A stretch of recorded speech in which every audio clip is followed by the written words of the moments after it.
he never appreciated my presence until he had to live with my absence.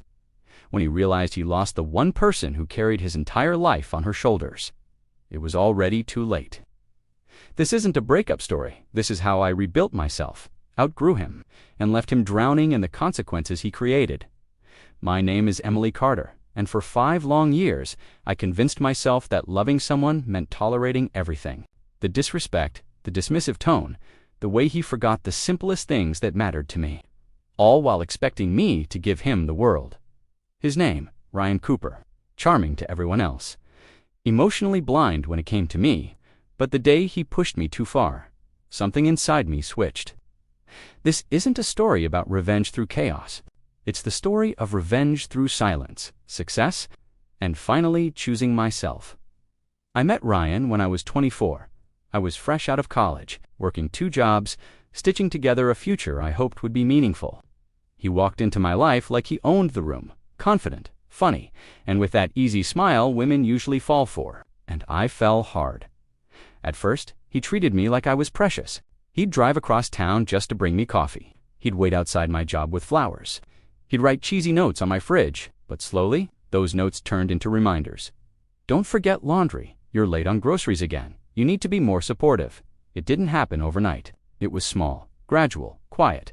But the moment I realized something had shifted inside him was the night I came home excited.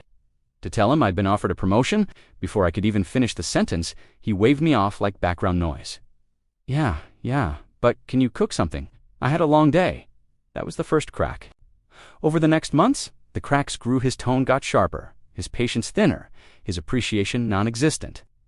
Every time I dressed up, he barely glanced. Whenever I put effort into our relationship, he acted like I was overthinking. Whenever I cried, he sighed. Whenever I needed support, he was busy. Whenever I succeeded, he acted like it threatened him. I became invisible in my own home. But the real blow came one morning when he sat across from me at breakfast and said, "Emily, you need to stop being so dramatic. You're lucky to have someone like me. Most guys wouldn't deal with your emotions. Deal with my emotions." That sentence didn't just hurt, it broke something inside me. And that's when a quiet thought bloomed. What would his life look like without me? I didn't scream. I didn't fight. I didn't pack my bags and leave overnight. That would have been too easy for him. I chose patience. I chose silence. I chose a plan. I decided to step back, emotionally, physically, mentally. No more fixing everything for him. No more giving more than I received. No more shrinking myself to keep the peace. At first, Ryan barely noticed, but then things started to change. I began going to the gym again. I started dressing up not for him, but for me. I reconnected with my friends. I stopped canceling plans for him.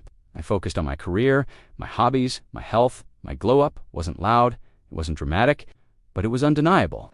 And men notice when the woman they took for granted suddenly remembers her worth. One night, I came home late from dinner with friends, something I hadn't done in years. Ryan was pacing the living room. "Where were you? Why didn't you answer my texts?" I shrugged. I was busy. For the first time in years, I saw insecurity flicker in his eyes. He wasn't used to being ignored, and it shook him. A week later, something happened that sealed his fate forever. I had left my laptop open while stepping out of the room. When I came back, I found Ryan reading my emails, actually scrolling through them. He didn't even look ashamed. "I just wanted to know why you've been acting different. Who are you trying to impress?" My voice was chimерally calm, even to me. "I'm not trying to impress anyone, Ryan. I'm becoming who I should have been while I was too busy holding you together." He froze. I walked past him, picked up my laptop, and went to bed. That night he slept on the couch. The next morning he woke up early, made breakfast, something he never did, kept trying to start conversations. "Babe, I think we should spend more time together. Maybe we should plan a trip. I feel like we're drifting. We can fix this," but it was already too late. For the first time, he was the one chasing, and for the first time, I wasn't interested. 2 weeks later, I sat him down. "Ryan, I'm moving out." His face went pale. "What? Why?" "Emily, I thought we were working on things." "No, Ryan, I was working on us for 5 years. You were working on yourself." He grabbed my arm gently. "I can change. Just tell me what you need." I looked him straight in the eyes. "I needed your effort when I was still losing myself for you. Now, I don't need anything from you. The silence that followed was the loudest sound I've ever heard. And then, the shock hit him like a brick. "You're leaving me. I'm choosing me." I packed my things calmly while he begged, argued, tried to guilt trip, tried to negotiate, but I'd already made peace with my decision. The day I walked out, he stood in the doorway, eyes red, voice shaking. "Emily, please don't do this. I can't live without you." I didn't look back when I said, "You should have thought about that before acting like you already were." The door closed. And with it, so did the version of me he destroyed. The real revenge wasn't leaving him. It was watching myself transform into someone stronger, happier, healthier, and more confident than ever. He texted me for months. "I miss you. Can we talk? I'm going to therapy now. You were the best thing that ever happened to me." But I never responded. He lost the person who kept his life together. And now he finally had to face the emptiness he built for himself. My absence became the revenge he never saw coming. And that's how a man who never valued me learned what losing me really meant. Sometimes, the most powerful revenge isn't destroying someone, it's leveling up so high there.